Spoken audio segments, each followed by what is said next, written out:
Bonjour tout le monde. Aujourd'hui, j'avais envie de questionner une des idées fondamentales, sinon l'idée la plus fondamentale qui permet d'ouvrir, ou à tout le moins d'entrouvrir les portes de la conscience supramentale, de la supraconscience. On peut appeler ça comme on veut, là, le nom, la forme n'a pas vraiment d'importance. C'est l'idée que la pensée vient d'ailleurs. C'est, de mon point de vue, clairement l'idée la plus importante à intégrer. Probablement une des plus difficiles à intégrer complètement, parfaitement. Et j'ai donc envie de questionner ce concept-là parce que, justement, il est tellement fondamental que nécessairement il contient des subtilités qui peuvent nous échapper au premier regard. Donc, la pensée vient d'ailleurs. Est-ce que la pensée vient d'ailleurs? Oui, la pensée vient d'ailleurs si on se place du point de vue de l'ego. L'ego n'est pas à l'origine de sa pensée. Le cerveau ne produit pas sa propre pensée. Donc, l'origine de la pensée est étrangère à l'ego, planétaire du moins. Est-ce que la pensée vient d'ailleurs? Non, la pensée ne vient pas d'ailleurs. Si on considère l'homme comme un être multidimensionnel qui habite plusieurs plans de la réalité, de ce point de vue, la pensée ne vient pas d'ailleurs, elle vient de l'homme lui-même sur un plan plus élevé de sa propre réalité. Appelons cette source l'ego-lumière. Ne nous limitons pas à trop mettre en forme ce qu'est l'ego-lumière, mais l'ego-lumière fait partie de la multidimensionnalité de l'homme. La pensée vient de lui, donc la pensée vient de l'homme. Alors là, on a eu deux réponses contradictoires en apparence, mais qui, évidemment, selon le point de vue, demeurent tout à fait cohérentes. Quel est l'impact pour l'ego du fait que la pensée ne vient pas de lui? L'impact pour l'ego est fondamental car ce dernier s'identifie à ce qu'il habite intérieurement, à ce qu'il pense. Donc, si l'ego réalise que la pensée vient d'ailleurs, il devra à terme réaliser que ce qu'il pense être lui-même n'est en fait qu'un jeu subtil d'éléments qui pénètrent dans sa conscience pour lui donner une impression d'exister, une impression d'être et une impression de capacité d'agir dans son environnement. Donc lorsque l'ego commence à pleinement réaliser que la pensée vient d'ailleurs, il n'a pas le choix de mettre un frein à sa perception de lui-même, graduellement. Il n'a pas le choix de commencer à admettre la possibilité que ce qu'il a toujours pensé de lui est peut-être en partie lui, mais est plutôt fort probablement l'expression de diverses énergies qui polluent sa conscience. Bon, si on disait que la pensée vient d'ailleurs, donc que la pensée ne vient pas de l'ego, mais qu'elle vient tout de même de l'homme sur un plan supérieur de sa propre multidimensionnalité, comment peut-on affirmer du même coup que ce qui habite sa conscience sont des éléments étrangers à lui-même? Le fait que la pensée vienne de l'homme lui-même sur un plan supérieur de sa réalité n'implique aucunement qu'il est seul dans sa conscience. Tout le jeu de l'homme expérimental se trouve là, c'est-à-dire que sa conscience, pour l'heure, est encore un espace ouvert à tous, espace qu'il doit reconquérir graduellement en intégrant les principes universels qui régissent la matérialisation de sa forme. Donc bien que la pensée vienne de l'homme lui-même sur un plan supérieur de sa réalité, cette pensée est tout de même manipulée car elle doit traverser différents plans d'énergie dont l'homme n'a pas la maîtrise. N'ayant pas la maîtrise de ces différents plans d'énergie, l'homme ne réalise pas qu'il ne reçoit pas la substance originelle de son ego lumière, mais plutôt un substrat dégradé, car une multitude de formes intermédiaires s'y sont greffées pour y apporter leur propre marque, leur propre capacité d'action. Donc, il est vrai que du point de vue de l'ego, la pensée vient d'ailleurs. Il est vrai du point de vue multidimensionnel que la pensée vient de l'homme lui-même, mais il est vrai aussi que même si la pensée prend sa source dans l'homme lui-même, sur un plan supérieur de sa réalité, la pensée reçue par l'ego est complètement étrangère à lui-même, donc à ce que la source a voulu manifester à travers les différents plans d'énergie pour le rendre jusqu'à l'homme. Donc, de ce point de vue aussi, on peut affirmer que la pensée vient d'ailleurs. Non pas qu'elle vient d'ailleurs dans sa manifestation originelle, mais elle vient d'ailleurs dans sa réception par l'homme, car elle a été tellement manipulée et désagrégée qu'elle ne correspond plus à son état originel, mais bien à la forme qu'ont voulu lui donner tous les éléments étrangers qui habitent la conscience de l'homme pour leurs propres besoins. Quels sont ces éléments étrangers qui polluent la conscience de l'homme? L'ego qui se conscientise et qui tente d'intégrer le fait que la pensée vient d'ailleurs aura successivement à traverser différents plans d'énergie de façon ascendante, et chacun de ces plans d'énergie a la capacité de le manipuler et de se servir de sa pensée pour parvenir à ses propres fins. Il est bien connu maintenant que le plan astral est un plan de manipulation et le premier plan dont l'homme doit se méfier. Non pas que le plan astral est un plan mauvais dans l'absolu, car il ne faut pas oublier que le plan astral fait partie de l'homme.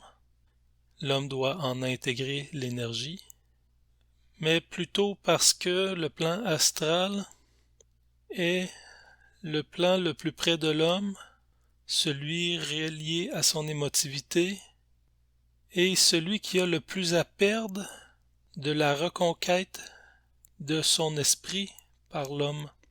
L'astral se nourrissant de l'homme, il a tout à perdre dans le processus de conscientisation de l'homme. Il sera donc le premier à lever le bouclier et à attaquer l'homme pour ne pas perdre le contrôle sur sa conscience. Lorsque le plan astral manipule l'homme, au départ, il a tendance à le faire d'une manière qu'on en viendra à qualifier de plus évidente. Autrement dit, quand l'homme commence à se conscientiser, comme il est encore très inconscient, Les manipulations n'ont pas à être très subtiles pour l'encapsuler, pour le maintenir sous leur domination. Mais l'homme doit quand même faire son travail d'opposition afin de démagnétiser sa psyché de l'emprise des forces grossières qui le manipulent. Plus l'homme deviendra intelligent dans son processus d'évolution de conscience, plus l'astral raffinera ses techniques de manipulation, et plus l'homme devra aiguiser son intelligence afin de ne pas se laisser prendre au jeu. Ne soyons pas naïfs, l'homme se fera prendre au jeu pendant très longtemps. Même l'homme, je dis l'homme et je parle de l'ego planétaire, je parle de l'homme, de la femme. Donc l'ego planétaire, même très conscient, se fera encore avoir par l'astral, car ce plan est capable d'une grande subtilité. À notre époque, même les formes de la conscience supramentale sont astralisées et servent de base de manipulation et de domination à l'astral pour maintenir l'ego dans l'ignorance.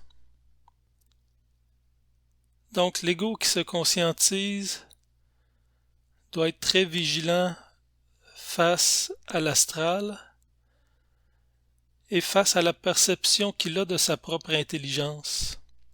L'ego aura toujours tendance à se trouver intelligent, et le fait même de se trouver intelligent est un dangereux piège, car il vient nourrir subtilement son orgueil, et il n'y a pas d'intelligence dans l'orgueil. Donc il a été dit que les premières forces que l'ego qui se conscientise devra affronter sont celles du plan astral, et n'oublions pas que l'astral, tout comme tous les autres plans d'énergie, habite l'homme lui-même. Lorsqu'on dit que la pensée vient d'ailleurs, on dit qu'elle n'émane pas de l'ego, mais de l'ego lumière qui fait partie de l'homme lui-même. L'ego ne doit pas tomber dans le piège de penser que son ego lumière ne le manipulera pas et ne le dominera pas à son tour. Il n'est pas du rôle de l'ego lumière de servir l'homme, il est configuré pour le rendre intelligent, et pour le rendre intelligent, il effectuera toutes les manipulations ou les machinations possibles pour le tromper et pour répudier sa naïveté. Est-ce que, ou plutôt, comment s'y prend l'ego lumière pour manipuler l'homme? L'ego lumière doit utiliser le matériel psychologique de l'homme, de l'ego planétaire, pour le manipuler. Il dirigera donc ses impulsions énergétiques dans les endroits les plus faibles et les plus défectueux de l'homme, de l'ego planétaire. Autrement dit, il se servira de toutes les brèches disponibles pour démontrer à l'homme qu'il lui reste du travail à faire. Autrement dit, même si l'homme, l'ego planétaire, est très conscient, tant et aussi longtemps qu'il n'a pas déchiré le voile de l'astral, continuera à contenir des failles astrales très subtiles à l'intérieur de lui, et l'ego lumière s'efforcera de les mettre en vibration afin de les mettre en lumière justement, de les pointer à l'ego pour qu'ils puissent s'apercevoir de leur existence. Donc l'ego lumière n'a qu'à se servir du matériel à sa disposition afin d'éprouver l'homme et de le forcer à polir de plus en plus son ego. Donc autrement dit, l'ego planétaire qui se conscientise ne peut se fier à rien de ce qu'il pense. L'ego planétaire ne peut se fier à rien de ce qu'il pense. Lorsqu'une énergie descend d'un plan quelconque vers la matière et se manifeste via le phénomène de la pensée, elle est nécessairement mise en forme et cette mise en forme dépendra toujours de l'impact nécessaire par cette forme sur l'ego. Autrement dit, une pensée a toujours un potentiel trompeur, car une pensée est une mise en forme, ce n'est pas une essence pure. Donc, il est valable que l'ego se méfie de ses pensées. Par contre, l'ego doit réaliser que s'il faut qu'il se méfie de sa pensée, il doit tout de même apprendre à se fier à sa vibration. Au début, il est très difficile pour l'ego qui se conscientise de faire la part entre ce qui l'alimente au niveau de la forme, donc au niveau de la pensée, et ce qui l'alimente au niveau de l'énergie plus fondamentale, donc de la vibration. C'est un tour de force qu'il faut cependant accomplir, car c'est avec la vibration que l'ego en arrivera éventuellement à capter les intentions du double sans trop se laisser illusionner par la forme que prend l'énergie propulsée par lui. C'est d'ailleurs une des raisons pour lesquelles l'homme ou l'ego qui se conscientise doit apprendre graduellement à parler à haute voix. Lorsqu'il parle à haute voix, il ne pense pas. Il exprime plus directement une énergie, donc il crée un circuit entre lui et sa source.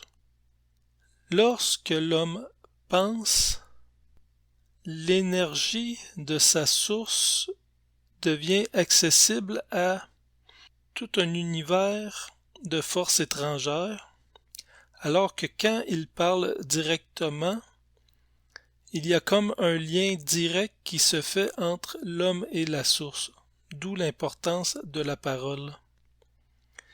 Donc, le fait de parler court-circuite la pensée et tire le tapis sous les pieds des forces qui voudraient bien le manipuler. Donc, la pensée vient d'ailleurs, dans le sens où la pensée n'émane pas de l'ego, et aussi dans le sens où elle est manipulée par des forces étrangères. Mais la pensée vient aussi de l'homme, dans le sens où elle prend sa source dans l'ego qu'on qualifiera de lumière, qui fait partie de l'être lui-même sur d'autres plans de sa réalité. En quoi c'est le principe le plus fondamental à intégrer pour un ego qui se conscientise? Même à notre époque, rien n'est plus important que l'intégration du fait que la pensée vient d'ailleurs. Il ne suffit pas d'être au courant que la pensée vient d'ailleurs. Il s'agit d'en être conscient à chaque seconde. N'oublions pas que nous pensons constamment. Dans une journée, combien de temps parmi les 24 heures sommes-nous réellement conscients que la pensée vient d'ailleurs? Très peu. Donc pendant le temps où nous ne sommes pas conscients que la pensée vient d'ailleurs, nous sommes manipulés, nous sommes dominés, nous sommes diminués dans notre nature. Tout découle du fait que la pensée vient d'ailleurs. Donc, vouloir aller trop loin dans le culte, de vouloir acquérir des connaissances que je qualifierais de fascinantes par rapport à l'occulte, c'est correct. Mais ça ne viendra jamais pallier ou remplacer le fait que l'intégration du principe fondamental est nécessaire. Et tant que ce principe n'est pas bien intégré, l'ego qui se conscientise demeure un être vulnérable et disperse son attention, son énergie sur ce qui n'est pas au fond le plus payant pour lui. Ne soyons pas trop prompts à se penser intelligent. Prenons le temps de bien réaliser toutes les implications du fait que la pensée vient d'ailleurs. Merci pour votre écoute.